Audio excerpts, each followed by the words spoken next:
Ce samedi midi, en région parisienne, Natacha et 4 de ses 6 enfants s'apprêtent à déjeuner.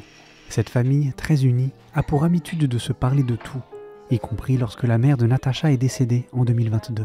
Il y a 3 ans, ma maman est décédée, donc la grand-mère de mes enfants. Et donc naturellement, ça a été l'occasion de revenir sur ce sujet.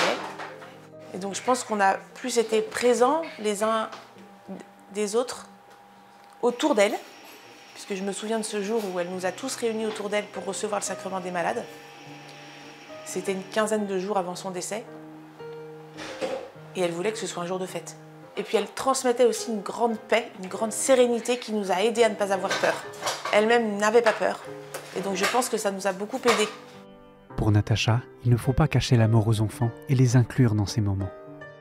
Peut-être qu'on peut préparer ses enfants. Quand, par exemple, on perd un ami, mais pas quelqu'un de si proche que ça. Le père ou la mère d'un ami, il m'est arrivé, je me souviens, d'y avoir emmené l'un de mes enfants aux funérailles, je veux dire. Et donc là, l'enfant est confronté à la mort, mais c'est pas quelqu'un de proche, c'est peut-être un pas pour pouvoir aborder le sujet sans que le sujet vous soit trop intime et personnel, puisque ça ne touche pas quelqu'un de trop proche de vous. Voilà. Natacha a également voulu transmettre à ses enfants la foi dans une vie après la mort. Sa fille Charlotte avait 16 ans quand sa grand-mère est morte. Si le moment a pu être dur, cette espérance l'a portée. C'est difficile parce que forcément perdre un proche c'est compliqué, mais j'ai pas de... C'est pas quelque chose qui me... Enfin, c'était horrible vraiment de perdre ma grand-mère surtout, mais c'est pas quelque chose où je me suis vraiment dit c'est la fin du monde, etc. quoi. Parce que j'ai pas de mauvaise relation vraiment avec la mort due au fait qu'on en parle assez librement dans notre famille. Quand elle est décédée, j'ai l'impression que du fait qu'elle soit au ciel avec Dieu, ça m'avait un peu rapproché de Dieu. Le père de Natacha a aussi fait le choix de parler librement de ses moments avec sa famille et a même écrit un livre sur la maladie et la mort de Mamie Bio, comme il l'appelait. Je pense que ce livre contribue à leur faire comprendre, à leur faire intégrer que la mort est un passage et que c'est une rencontre. C'est plus qu'un passage, c'est vraiment la rencontre avec un grand R et qu'en le lisant, on perçoit bien dans quel état d'esprit elle était au moment de sa mort. C'est cette espérance en une vie qui commence après la mort que Natacha a voulu transmettre à ses enfants pour les aider à envisager cette étape inévitable plus sereinement.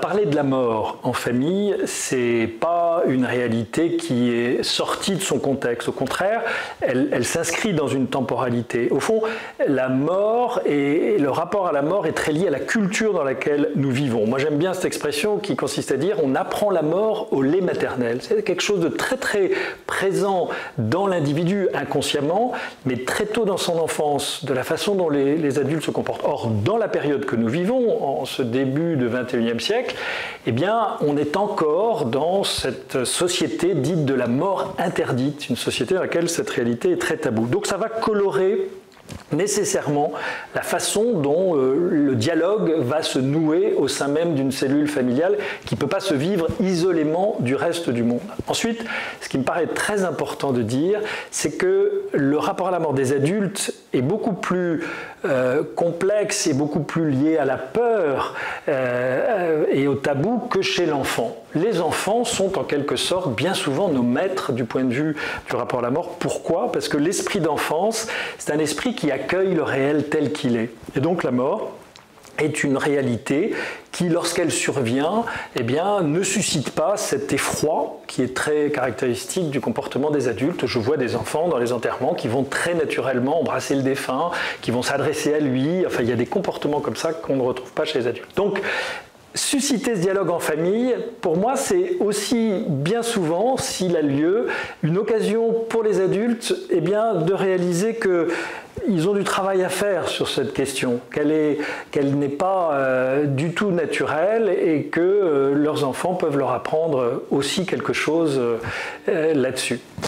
Ensuite, ce que les adultes peuvent apporter, c'est tout le fruit de leur vie humaine et de leur vie spirituelle, c'est-à-dire cette capacité, à travers la question de la mort, d'ouvrir la question du sens. Parce que notre vie sans la mort n'a pas le sens qu'elle a. C'est-à-dire que ce qu'on appelle avec un grand mot, mais la finitude, le fait qu'il y ait une fin à toute existence, en fait, ça ouvre un rapport à la vie très, très particulier. C'est-à-dire qu'il introduit la dimension de l'éphémère, la dimension de l'urgence d'aimer, l'urgence de choisir la vie. Hein, ça, c'est un texte du Deutéronome qui doit nous guider.